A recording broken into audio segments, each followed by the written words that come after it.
guys, my name is Vikram. Welcomes you to Strive for Progress. कल हमने digestive system को start कर लिया था, जिसमें हमने सारे पार्ट्स के नेम देखे, फिर हमने डिटेल से टीथ को स्टडी किया और टंग को स्टडी किया। मतलब ये है कि हमने खाना अपने मुंह में ले लिया है, इनटेक कर लिया है, इंजेक्शन हमारा हो चुका है और हमने खाने को काट लिया, चीर फाड़ लिया, चबा लिया दांतों से और जीभ ने उसको टेस्ट कर लिया कि कैसा है, टेस्ट बड से। अब तीसरा काम किसका है? सलेवरी ग्लैंड का, जो हमारे माउथ में होती हैं, बक्कल कैविटी में। तो सलेवरी ग्लैंड का काम क्या है? वो क्या करती है? सलाइवा मिक्स करती है फूड में, जिसका फायदा क्या है? उससे क्या होगा? एक तो हमारा जो फूड है वो वेट हो जाता है, गीला हो जाता है, जिससे उसकी मूवमेंट नीचे हमारे आसान हो जाती है। दूसरा, उसमें पाया जाता है एंजाइम। कौन सा? Salivary amylase. लेकिन हम सारे एंजाइम की बात तब करेंगे जब हम फिजियोलॉजी पढ़ेंगे डाइजेशन की। उसके बाद इसमें हम देखते हैं 3 पार्ट हैं इसके: parotid gland, sublingual and submandibular. अब अगर ये 3 ग्लैंड्स हैं और पैरोटिड आपको पता है कान के पास है, सबलिंगुअल जीभ के नीचे है और सबमैंडिबुलर जबड़े के नीचे है, तो वहां से सारा सलाइवा फूड में मिक्स कैसे होगा? तो कोई ना कोई ट्यूब तो होनी चाहिए। तो कई बार ट्यूब के ऊपर भी क्वेश्चन पूछ लिया जाता है। तो चलिए स्टार्ट करते हैं इसको हम।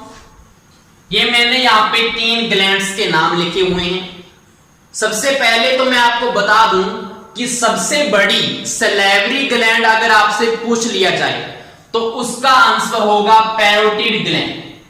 पैरोटिड ग्लैंड क्या है? सबसे बड़ी ग्लैंड है सलेवरी ग्लैंड। अब हम बात करते हैं ट्यूब्स की। सबसे पहले पैरोटिड ग्लैंड से जो सलाइवा निकलता है उसको लेकर आती है, कौन सी ट्यूब लेकर आएगी? स्टेंसन ट्यूब का नाम क्या है? स्टेंसन ट्यूब है। याद रखना बिल्कुल आसान है, टेंशन नहीं लेने का। यहां पे देखो टेंशन वर्ड मिल रहा है, आगे एस लगा देना, स्टेंसन ट्यूब आ जाएगा। दूसरा हमारा है सबलिंगुअल ग्लैंड। इससे जो सलाइवा निकलेगा उसको लेकर आती है रिवेनस ट्यूब।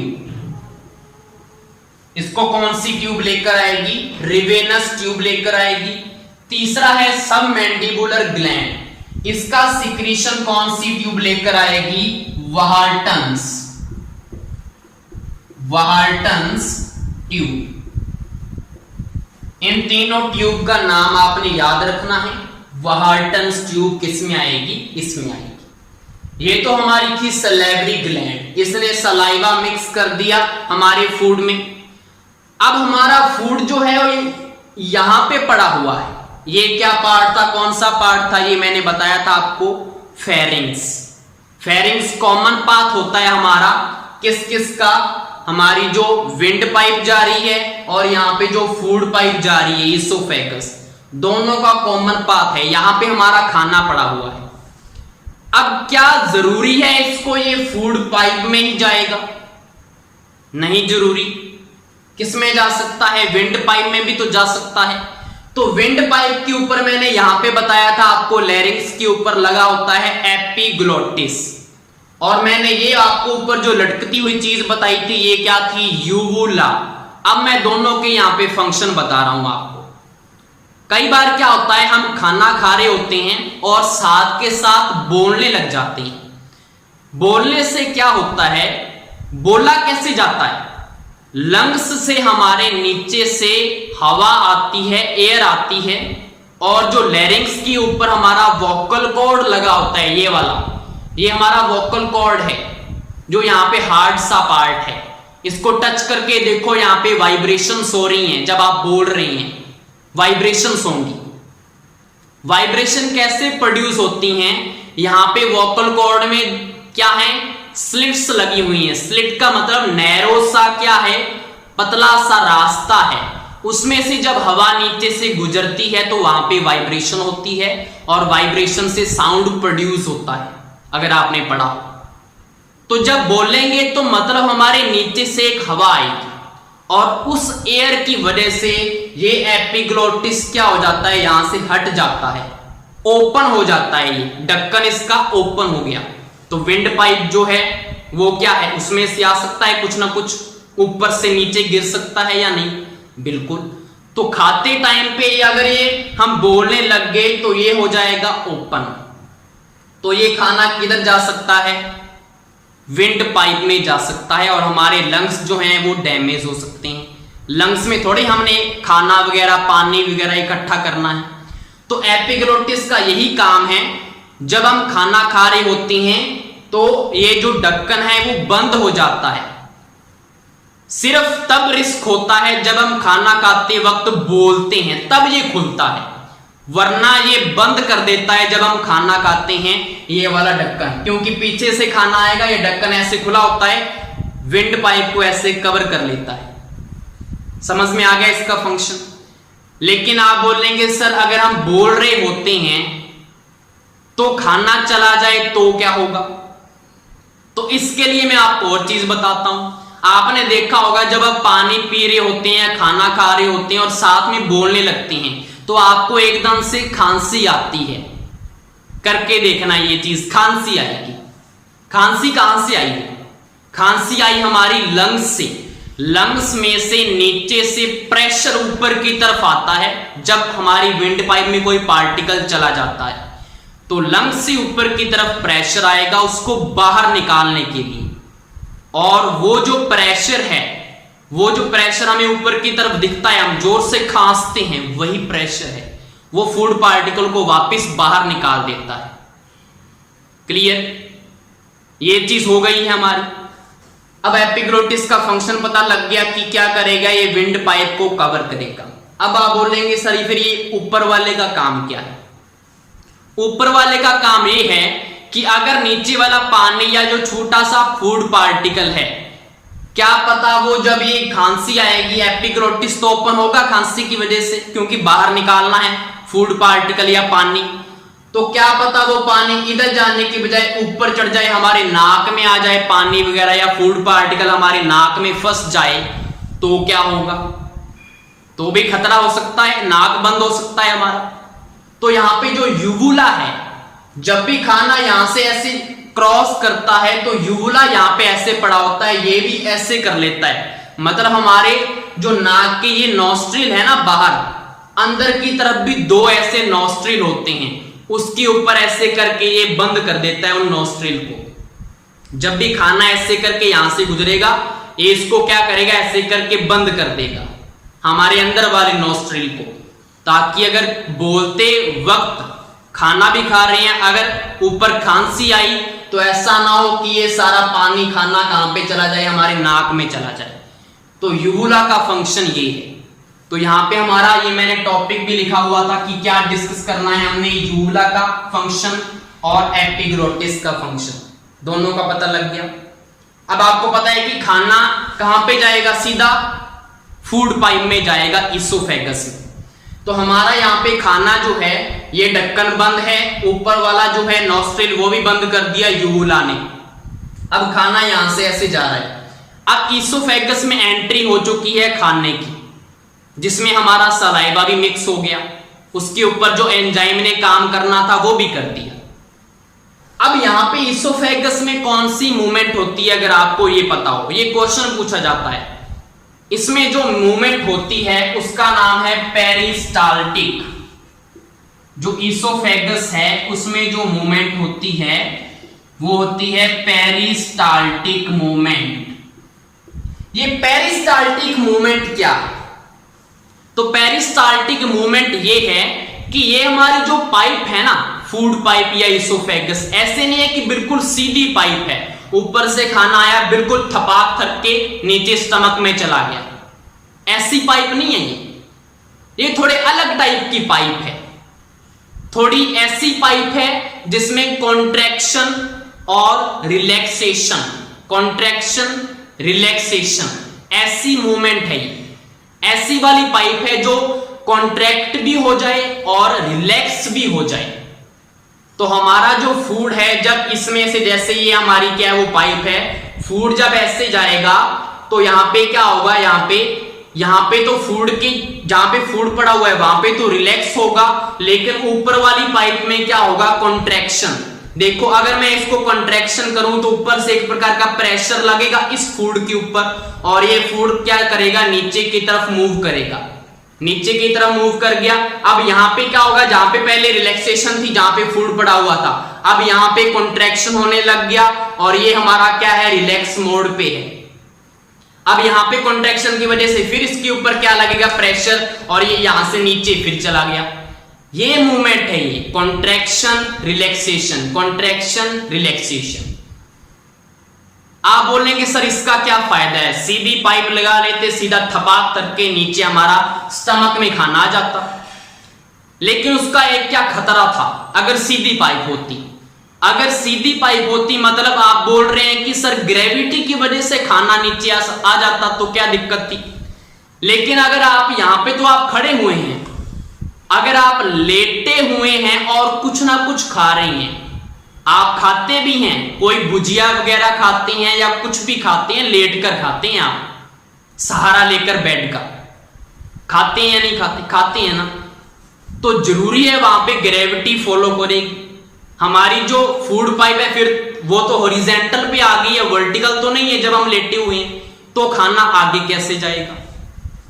तो वहां पे भी कॉन्ट्रैक्शन रिलैक्सेशन ऐसे करके जाएगा खाना, तभी इसकी जरूरी है मूवमेंट ये वाली, वहां पे ग्रेविटी नहीं लगेगी।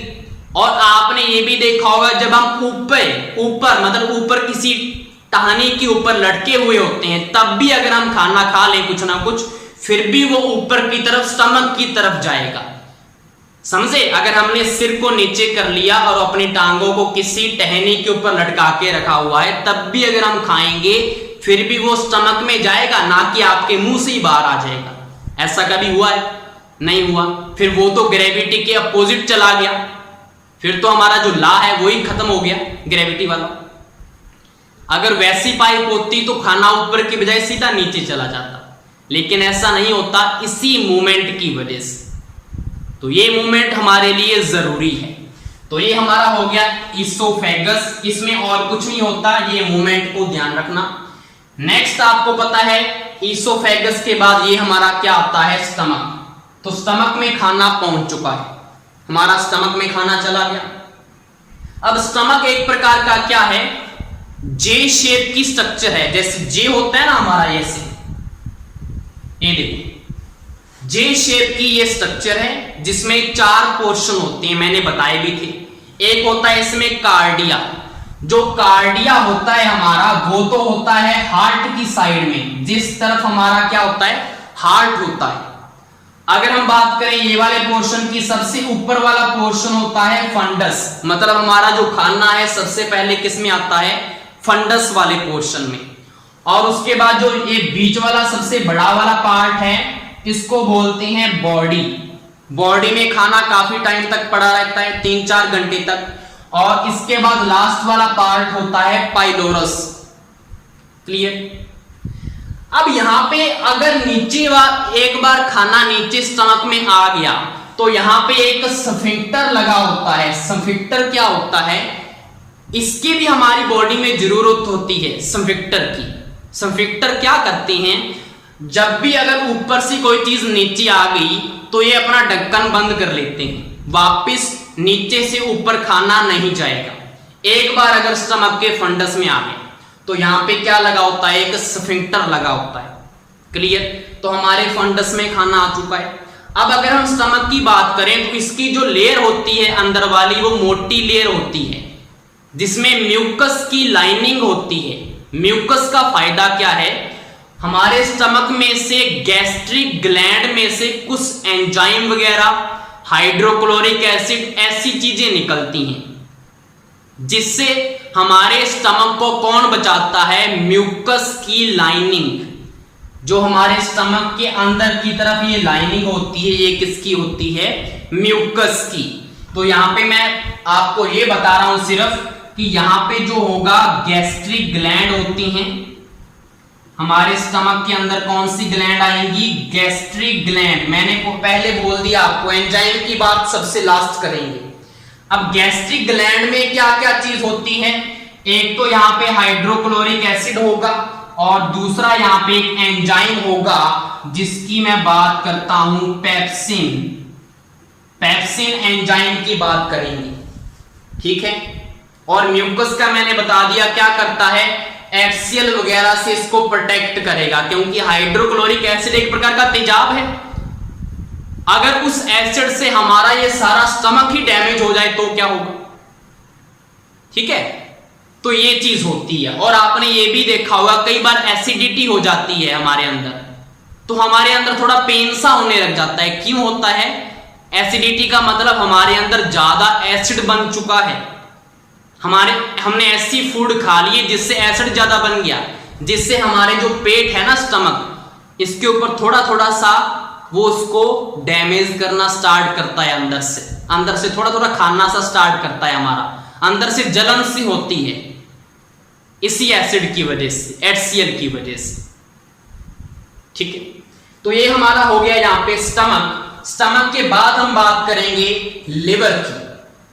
नेक्स्ट हमारा है लिवर, और लिवर के बारे में सभी एक बात तो जानते हैं कि ह्यूमन बॉडी की सबसे बड़ी ग्लैंड कौन है? लिवर है। अब लिवर की बात करें तो लिवर में यहां पे क्या होती हैं? 2 लोब्स होती हैं। लिवर में कितनी लोब्स होती हैं? 2 लोब्स। और इन दोनों लोब्स को डिवाइड करने वाली कौन सी चीज होती है? यहां पे होता है फॉल्सीफॉर्म लिगामेंट। ये इंग्लिश का ही वर्ड है, आपको याद रखना है। इन दोनों को डिवाइड करने के लिए क्या होता है? इसमें फॉल्सीफॉर्म लिगामेंट होता है, ये जो इसको डिवाइड करता है। अब इसकी अगर सेल्स की बात करें तो किसकी सेल से ये बना होता है? किसकी मतलब और किसी की नहीं है, इसी की सेल है। लेकिन उस सेल का नाम क्या है? हिपैटोसाइट्स।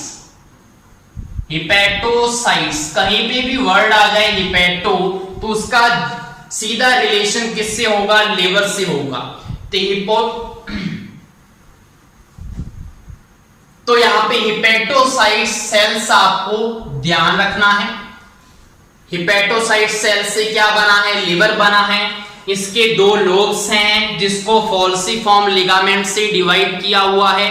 और यहां पे एक सेल्स और होती हैं जो आपको ध्यान में रखना है, कुफर सेल्स। यहां पे लिवर के अंदर कुफर सेल्स भी होती हैं जिसका काम क्या है? अगर हमारी बॉडी में कोई एंटीजन, कोई रोगजनक ऐसी कोई चीज है तो इनका नेचर होता है फैगोसाइटिक नेचर, उसको खत्म कर देती हैं, नष्ट कर देती हैं, खा जाती हैं। तो कुफर सेल्स ध्यान में रखना किसमें होती हैं? लिवर में होती हैं। और इसके क्या फंक्शन है लिवर की अगर बात करें तो लिवर का सबसे पहला फंक्शन क्या है? ये बाइल जूस का निर्माण करता है।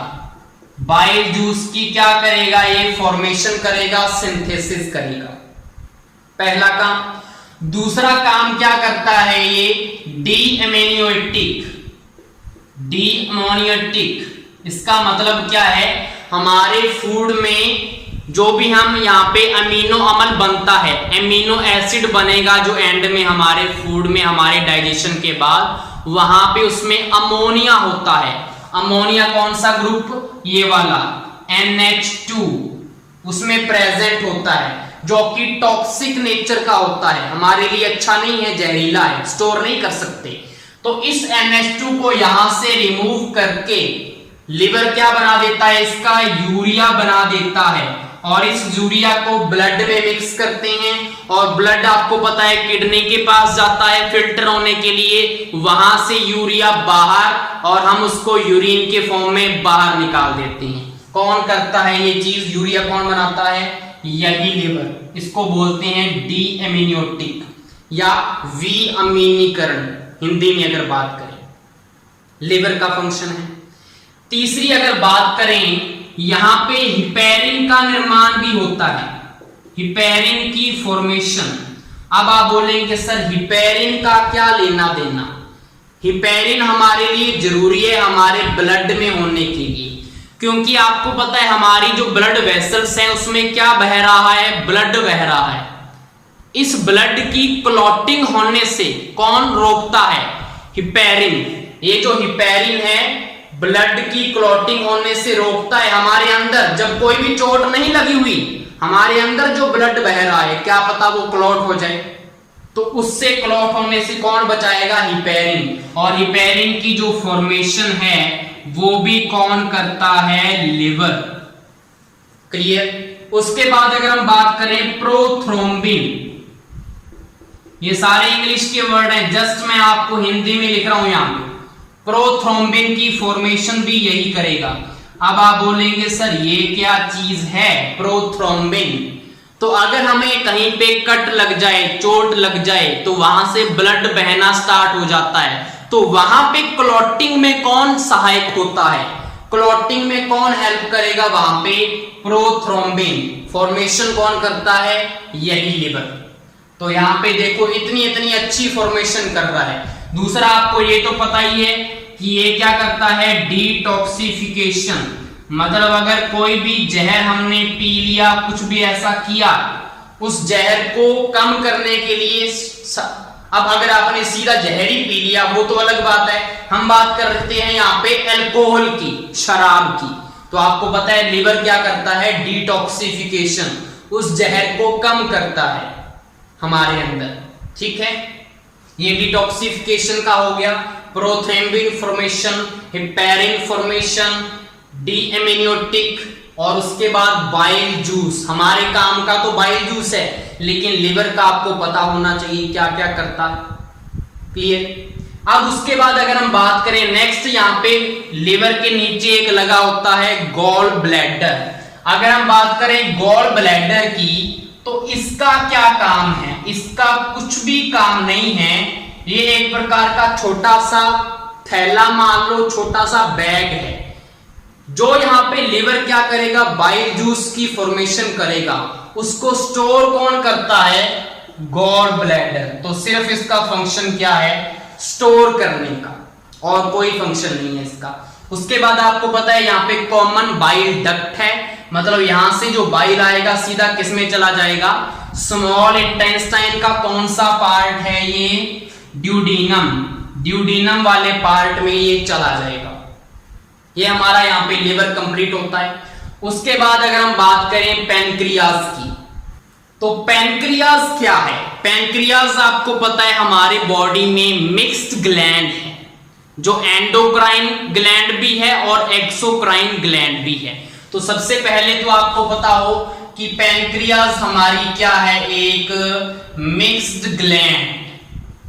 सबसे पहले पैनक्रियाज एक मिक्स्ड ग्लैंड है, मतलब इसमें से हार्मोन भी सिक्रीट होगा और एंजाइम भी यहाँ पे क्या होते हैं, सिक्रीट होते हैं, यहाँ पे सिंथेसिस होकर। और यहाँ पे ये वाली जो ट्यूब है जो इसके एंजाइम को लेकर आएगी, उस ट्यूब का नाम भी पता होना चाहिए आपको। तो इस ट्यूब का नाम वैसे तो पैनक्रिएटिंग डक्ट भी बोल देते हैं, लेकिन इसका एक्चुअल में नाम क्या है, विल्सन ट्यूब, विल्सन ट्यूब। ये कई बार पूछ लिया जाता है कि पैनक्रियास से जो एंजाइम आएगा, जो भी उससे जूस निकलेगा पैनक्रिएटिक जूस, उसको ड्यूडेनम वाले पार्ट में किस ट्यूब के जरिए भेजा जाता है, विल्सन ट्यूब। क्लियर है, मिक्स ग्लैंड है, विल्सन ट्यूब का नाम है। यहां पे जो सिक्रीशन है कहां पे चला गया, ड्यूडेनम में चला गया। अब उसके बाद हम बात करते हैं किसकी, स्मॉल इंटेस्टाइन की। तो अगर स्मॉल इंटेस्टाइन की बात करें और उसके बाद आपको पता है कौन सा आएगा, लार्ज इंटेस्टाइन। तो पहले तो इनके नाम में आपको पता होना चाहिए कि इनके नाम ऐसे क्यों हैं। अगर हम बात करें स्मॉल इंटेस्टाइन की वैसे लेंथ की, इसकी लेंथ होती है 7.5 मीटर, इसकी लेंथ तो 7.5 मीटर है। और अगर हम लार्ज इंटेस्टाइन की बात करें, लार्ज इंटेस्टाइन की जो लेंथ होती है वो होती है सिर्फ 1.5 मीटर। वैसे भी आपको दिख रहा है कि स्मॉल इंटेस्टाइन ऐसे करके देखो स्पाइरल शेप में ऐसे बहुत लंबी है ये 7.5 मीटर। लेकिन अगर बाहर वाली जो मोटी वाली पाइप है लार्ज इंटेस्टाइन वो तो छोटी सी है 1.5 मीटर। तो इसको क्यों बोलते हैं स्मॉल और इसको लार्ज क्यों बोलते हैं? तो इसका रीजन ये है, इसका सिंपल सा रीजन है डायमीटर का। डायमीटर की बात करें मतलब मोटापन। अगर हम बात करें स्मॉल इंटेस्टाइन की तो वो नैरो पाइप है, पतली पाइप है। लेकिन अगर बात करें लार्ज की तो वो बड़ी पाइप है, उसका डायमीटर ज्यादा है। डायमीटर ज्यादा होने की वजह से इसको लार्ज बोल दिया और इसको स्मॉल बोल दिया। क्लियर है? तो यहां पे एक तो डिफरेंस आपको ये पता लग गया।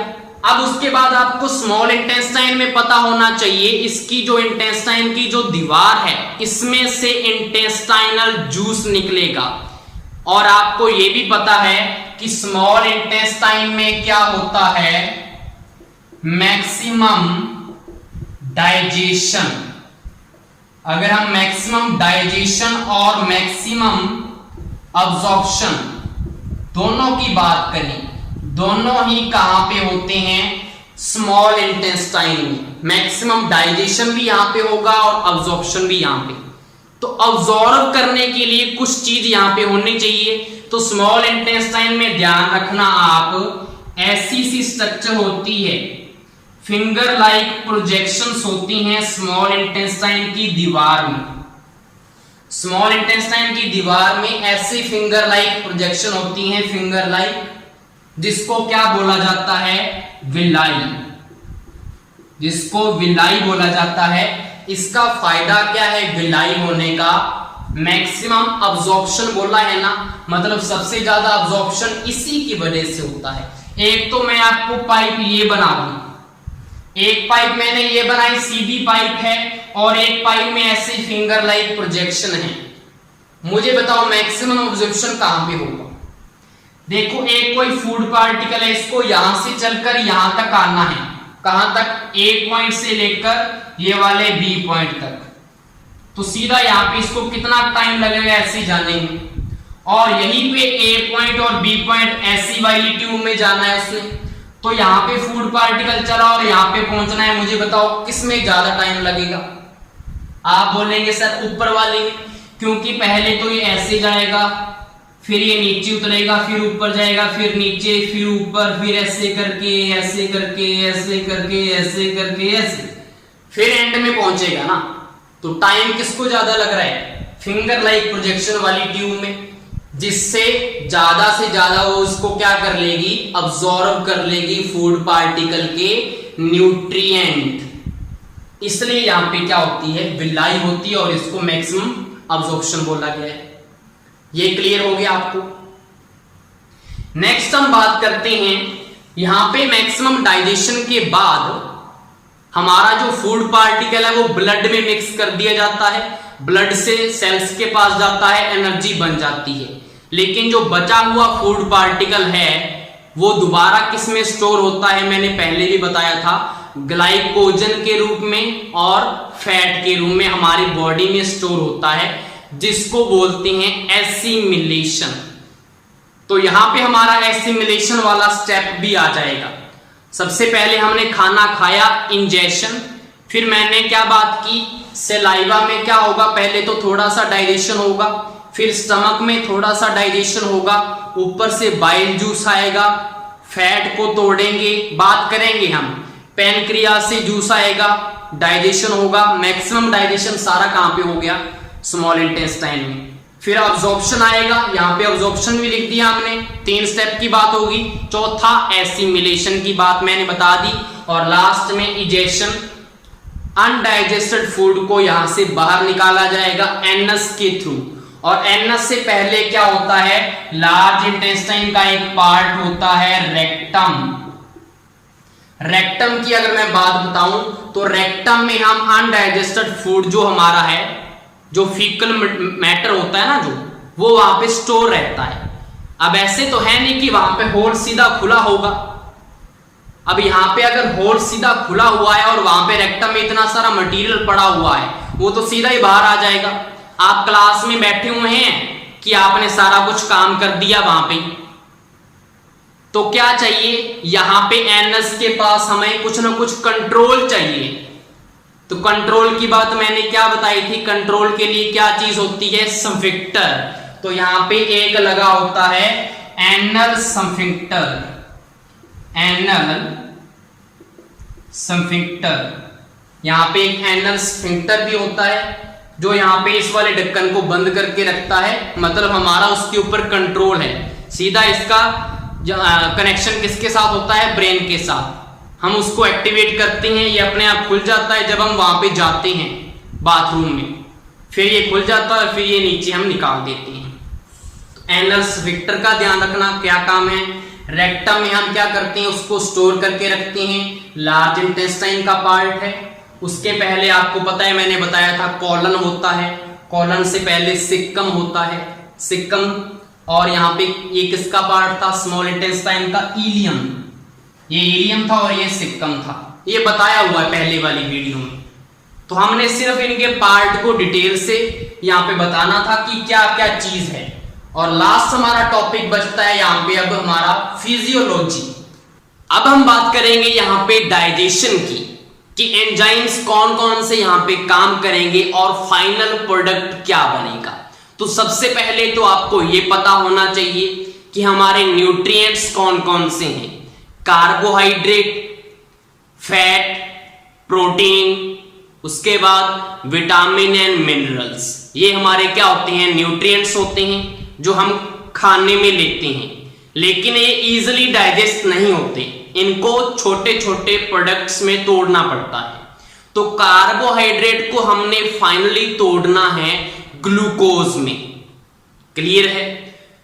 फैट को हमने फाइनली तोड़ना है फैटी एसिड प्लस ग्लिसरॉल में। और प्रोटीन को हमने फाइनली ब्रेक किसमें करना है, एमिनो एसिड में।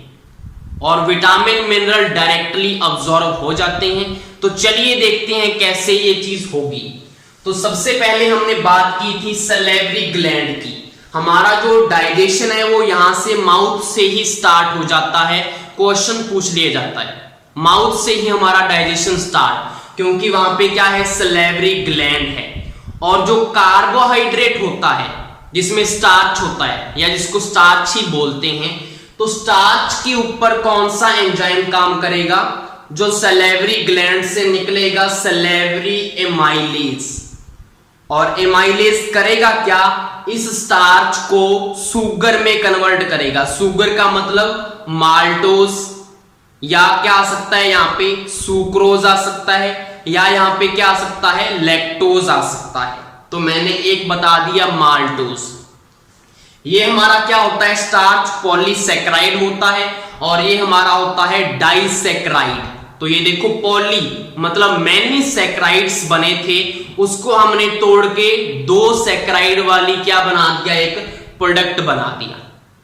सलेवरी ग्लैंड का इतना ही काम है। लेकिन यहां पे कंप्लीट डाइजेशन नहीं हुआ, किसका, स्टार्च का। इसका रीजन ये है कि जब हम उस खाने को मुंह में चबाते हैं तो हम ज्यादा टाइम तक मुंह में नहीं रखते, आपको भी पता है। हम जल्दी से उसको निगल लेते हैं, फास्ट हम उसको निगल लेते हैं।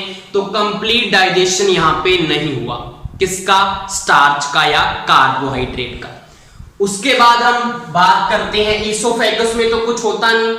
उसके बाद हम बात करते हैं स्टमक की। स्टमक में क्या होता है, हमने बताया था गैस्ट्रिक ग्लैंड्स होती हैं, जिसमें से HCl और साथ में पेप्सिन एंजाइम क्या होगा, वहां पे सिक्रीट होगा। अब यहां पे पेप्सिन एंजाइम जो है वो डायरेक्ट बना हुआ नहीं होता। यहां पे वो किस फॉर्म में होता है, पेप्सिनोजन की फॉर्म में। और पेप्सिनोजन जो है वो एक प्रकार की इनएक्टिव फॉर्म है, काम करने वाली नहीं है ये। तो यहां पे जो HCl निकलता है उसका फंक्शन देख लो, HCl इस पेप्सिनोजन को कन्वर्ट कर देगा पेप्सिन में, मतलब ये इसको एक्टिव कर देगा काम करने के लिए।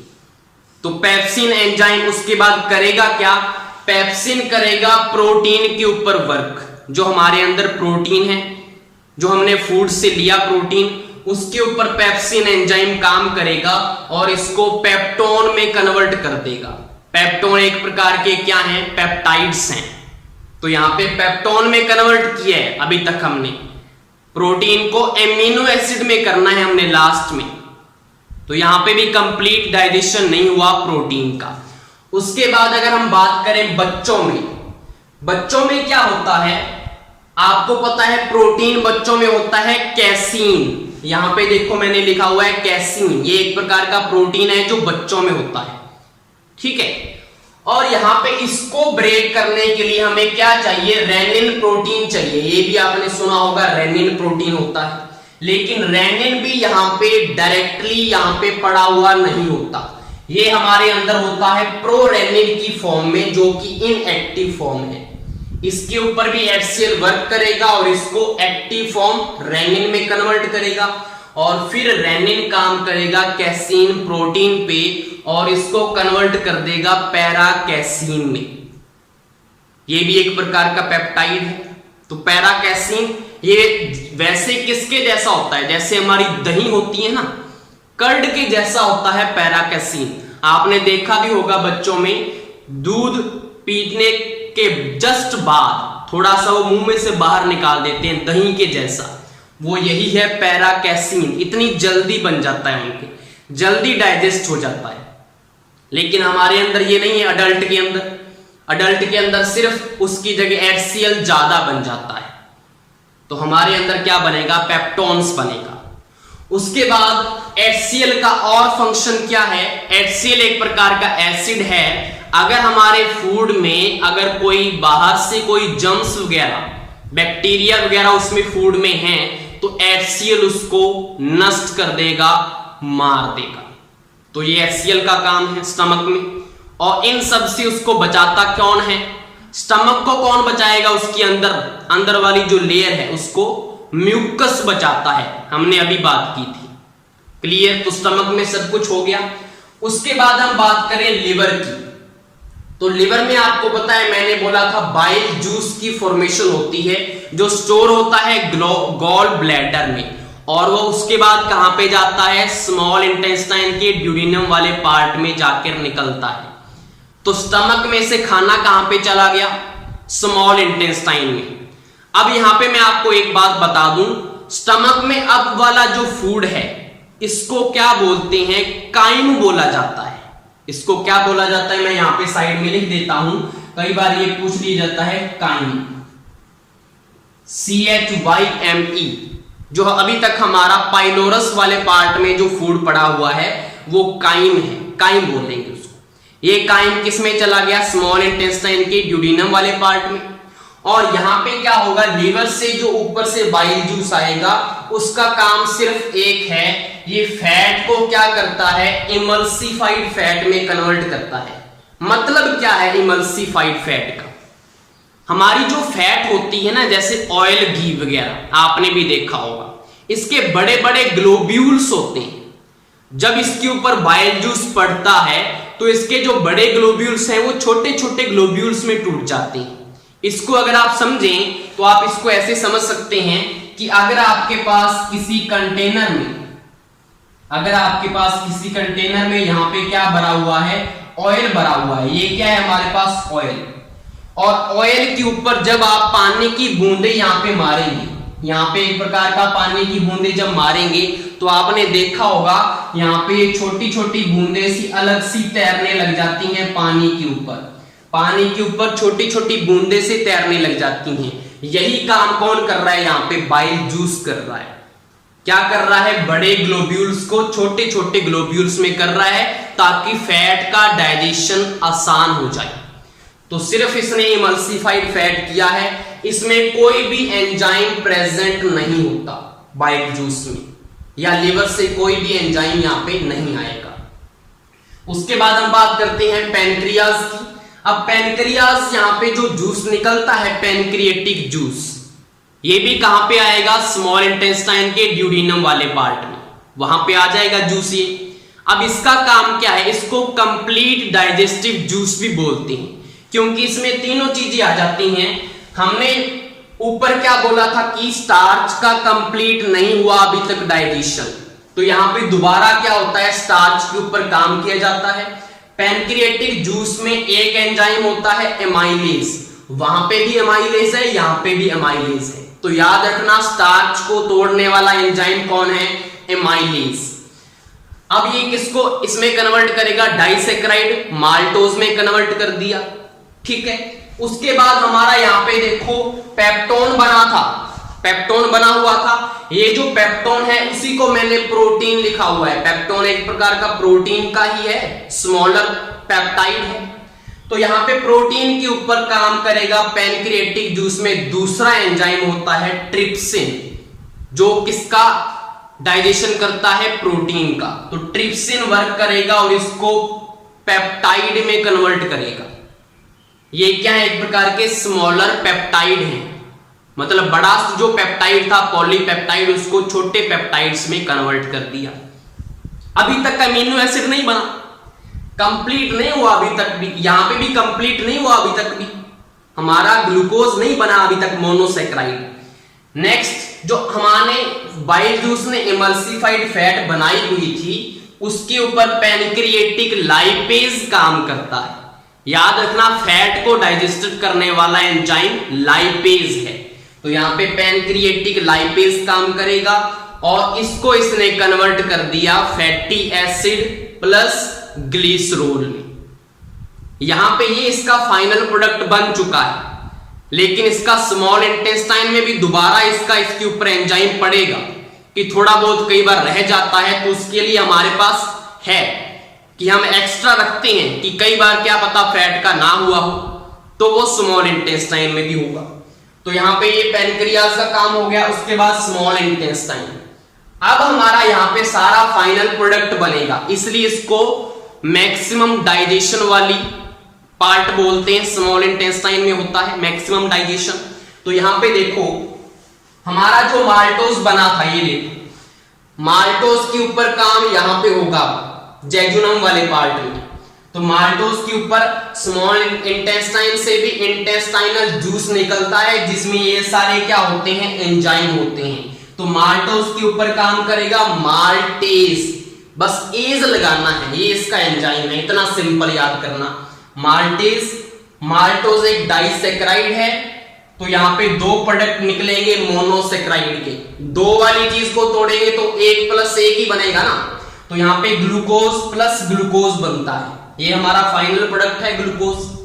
अगर हमारे यहां पे कार्बोहाइड्रेट में सुक्रोज हुआ, सुक्रोज पता है ना आपको, टेबल शुगर, सुक्रोज से उसके ऊपर एंजाइम कौन सा काम करेगा, सुक्रेज, और सुक्रेज से वो क्या बनेगा, ग्लूकोज प्लस फ्रुक्टोज। फ्रुक्टोज आपको पता है सबसे मीठी ग्लूकोज है, यहां पे ये भी ग्लूकोज की ही पार्ट है, ग्लूकोज प्लस फ्रुक्टोज बनेगा। अगर हम बात करें लैक्टोज की, तो लैक्टोज में क्या बनेगा, इसके ऊपर लैक्टेज काम करेगा और इससे क्या बनेगा, ग्लूकोज प्लस गैलेक्टोज बनेगा। तो ये हमारे फाइनल प्रोडक्ट बन गए। हमारा कार्बोहाइड्रेट जो स्टार्च था कंप्लीट डाइजेस्ट हो गया यहां पे। अब बात करते हैं, हमारा यहाँ पे प्रोटीन पड़ा हुआ था पेप्टाइड, एमिनो एसिड नहीं बना था ना, तो यहाँ पे देखो पेप्टाइड लिखा हुआ है। अब पेप्टाइड के ऊपर यहाँ पे इरेप्सिन होता है एंजाइम, इरेप्सिन याद रखना, इरेप्सिन जो इसको किस में कन्वर्ट करेगा, फाइनल प्रोडक्ट एमिनो एसिड में। तो ये भी यहाँ पे क्या हो गया, कंप्लीट हो गया डाइजेशन। तीसरी बात हमारी फैट की, मैंने बोला है कि यहां पे भी एंजाइम होता है कौन सा, लाइपेज। यहां पे भी लाइपेज था, यहां पे भी लाइपेज, फैट वाला याद रखना लाइपेज होता है। तो इसको किस में कन्वर्ट करेगा, फैटी एसिड प्लस ग्लिसरॉल में। तो ये हमारा होता है यहां पे स्मॉल इंटेस्टाइन में कंप्लीट डाइजेशन। अब यहां पे हमारा डाइजेशन कंप्लीट हो गया, इंजेक्शन भी कंप्लीट हो गया था। उसके बाद यहां पे क्या होगा, अब्जॉर्प्शन होगा, मतलब इन सारों को हम किस में भेजेंगे, ब्लड में। और ब्लड में कैसे जाएगा, मैंने कल बताया था स्मॉल इंटेस्टाइन में, आज ही बताया था सॉरी, क्या होती हैं, फिंगर लाइक प्रोजेक्शंस होती हैं, विलाई बोलते हैं जिसको। तो विलाई इनको क्या करेगा, अब्जॉर्ब कर लेगा, क्योंकि उसका सरफेस जो है वो ज्यादा होता है, तो थोड़ा थोड़ा उसके ऊपर ये चलेगा सारे न्यूट्रिएंट्स और वहां से उसको ऑब्जॉर्व करके ब्लड में डाल दिया जाता। उसका सीधा संपर्क किसमें है? ब्लड के साथ है, ब्लड वेसल्स के साथ। ब्लड में सारे न्यूट्रिएंट जाएंगे, ब्लड उसको सारे ऑर्गन्स तक भेजेगा, ऑर्गन्स में आगे टिश्यूज तक जाएगा, टिश्यूज के आगे सेल्स तक जाएगा, और सेल्स में एंट्री मार ली। और उसके बाद आपको पता है हम रेस्पिरेशन में क्या करते हैं? ऑक्सीजन को अंदर लेते हैं, कार्बन डाइऑक्साइड को बाहर। ये जो ऑक्सीजन अंदर लेते हैं इसका काम भी यहां पे है। कहां पे? एनर्जी बनाने में। कैसे काम है मैं आपको बता दूं। ये जो ग्लूकोज होता है, मैं छोटा सा आपको रिएक्शन बताता हूं। ग्लूकोज के साथ रिएक्शन कौन करेगा? O2। जो हमने O2 अंदर ली, O2 भी सेल के अंदर चली गई है, ग्लूकोज भी पहुंच गया, ब्लड के थ्रू दोनों जाते हैं। फिर इससे क्या होता है? हमारी क्या बनती है? एनर्जी। अब इससे एक तो कार्बन डाइऑक्साइड बनती है जो कि हम बाहर निकाल देते हैं, वापस ब्लड में आती है, फिर लंग्स में, फिर नाक से बाहर। और प्लस इसके साथ क्या बनेगा? वाटर बनेगा जो हम यूटिलाइज कर लेते हैं हमारी बॉडी में। और प्लस क्या बनती है? एनर्जी बनती है। और ये एनर्जी बनती है एटीपी की फॉर्म में, एडिनोसिन ट्राइफॉस्फेट। बात करेंगे हम रेस्पिरेटरी सिस्टम में सारे की, क्लियर। लेकिन मैं आपको बता दूं हुआ क्या इसके बाद खाने का। तो यहां पे हमारी एनर्जी बन चुकी है, हमारे पास एनर्जी आ चुकी है काम करने की। लेकिन एक्स्ट्रा फूड, जितनी एनर्जी चाहिए थी उतनी तो बन गई, बाकी का फूड का क्या होगा? तो बाकी फूड हमारी बॉडी में ही स्टोर किया जाता है। उसको स्टोर करने के लिए क्या होगा? देखो हमारे पास तो ग्लूकोज है, तो ग्लूकोज तो स्टोर नहीं होगा, तो ग्लूकोज को वापस कन्वर्ट किया जाता है किसमें? ग्लाइकोजन में और फैट में। आपको पता है ना कि हमारे अंदर फैट स्टोर होती है। जब जिम जाते हैं तो वो क्या बोलता है कि इतनी सारी फैट इकट्ठी करके बैठे हो, तो वो हमारे अंदर जो खाना स्टोर हुआ है वो फैट की फॉर्म में होता है, और प्लस ग्लाइकोजन। और इसी प्रोसेस को बोलते हैं एसिमिलेशन। तो हमारे अंदर वो खाना स्टोर हो गया। और मैंने ये भी बताया था कि यहां पे जो हमारे अंदर जो एमिनो एसिड बना हुआ है, इसको कैसे स्टोर करते हैं? एमिनो एसिड में क्या होता है? मैंने बोला था अमोनिया प्रेजेंट है जो कि टॉक्सिक होती है, और इसको कौन निकालता है बाहर? लिवर उस अमोनिया को बाहर करके जो बाकी का बचा हुआ है उसको ग्लाइकोजन फैट में कन्वर्ट कर देता है, वो तो स्टोर हो जाता है। और जो ये अमोनिया बाहर निकाल ली, इसको वापस किसमें कन्वर्ट करेगा? यूरिया में, और उसको फिर ब्लड में डाल देंगे। ब्लड उसको किडनी के पास लेकर जाएगा, और किडनी फिल्टर करके उस यूरिया को यूरिन की फॉर्म में हम बॉडी से बाहर निकाल देते हैं।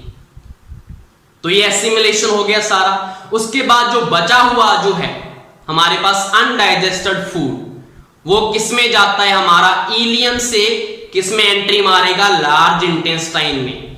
और लार्ज इंटेस्टाइन में हमारे फूड में से विटामिन, मिनरल्स, वाटर, ये क्या हो जाते हैं? अब्सॉर्ब कर लिए जाते हैं, जो भी हमारे लिए जरूरी होते हैं। और उसके बाद ये कॉलन में से होता हुआ किसमें पहुंच जाता है? रेक्टम में। और रेक्टम में ये सारा अनडाइजेस्टेड फूड जो है स्टूल की फॉर्म में वहां पे इकट्ठा रहता है, स्टोर रहता है। और उसके नीचे एनल स्फिंक्टर लगा हुआ है, जिसके नीचे एनस है। जब भी हमारा मन करता है उसको निकालने का, स्फिंक्टर ओपन हो जाता है और बाहर निकाल देते हैं उसको। ये सारा काम था। और एक बात और बता दूं मैं, यहां पे हमारा सेल्यूलोज एक कार्बोहाइड्रेट की फॉर्म है। सेल्यूलोज हमारे जो पहले के जैसे आदि मानव या पूर्वज थे, उनमें क्या होता था? सेल्यूलोज का डाइजेशन हो जाता था, क्योंकि वो पहले पत्ते वगैरह, छोटी छोटी टहनियां, हरी टहनियां, घास फूस यही खाते थे, क्योंकि पहले इतना सब कुछ थोड़ी था, हमारे आज की तरह पिज्जा थोड़ी था वहां पे, तो ऐसा कुछ ही खाते थे। तो उनके एक ऑर्गन लगा हुआ था, छोटा सा स्मॉल पार्ट, कहां पे? लार्ज इंटेस्टाइन का जो कॉलन वाला पार्ट है ना, कॉलन वाला स्टार्ट होता है जहां पे सिक्कम है। सिक्कम के जो नीचे है, यहां पे मैं आपको फिगर दिखा देता हूं, सिक्कम के नीचे एक छोटा सा पार्ट होता है जिसको बोलते हैं वर्मीफॉर्म अपेंडिक्स, अपेंडिक्स बोलते हैं। वहां से उसका सेल्यूलोज का डाइजेशन हो जाता था, जो कि बड़ा होता था, जो पूंछ के रूप में बाहर निकला होता था आदि मानव या पूर्वजों में। लेकिन जैसे जैसे हम हमारे अंदर डीएनए चेंज होता गया आगे की आगे, तो वहां पे वो अपेंडिक्स का काम कम होता गया, क्योंकि हम घास फूस नहीं खाते, तो धीरे धीरे वो छोटा होता गया। अब हमारे लिए वो वेस्टिजियल ऑर्गन के रूप में है, किसी काम का नहीं है।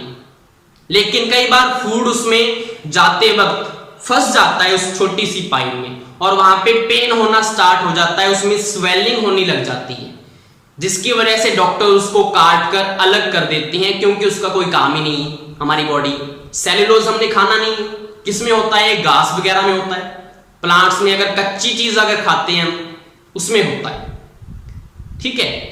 उसके बाद मैं आपको सारा कंप्लीट मैं बता देता हूं कि क्या क्या चीज हुई। ये हमारा लास्ट में खाना निकल गया, इसको इजेशन बोलते हैं। 5 स्टेप पढ़े थे ना हमने, इजेशन है ये। अब स्टार्टिंग से देखो, थाली में खाना पड़ा हुआ है, जिसमें सारे के सारे क्या है, कंपोनेंट्स हैं, carbohydrate, protein, fat, vitamin, minerals. हमने उसको मुंह में खाया, मुंह में लिया, दांतों का काम स्टार्ट हो गया। दांतों ने क्या किया, उसको काटा। सबसे पहले किसने काटा है, इंसाइजर ने। फिर केनाइन ने उसको चीरा फाड़ा, और फिर हमारे प्री मोलर और मोलर ने उनको क्या किया, चबाया।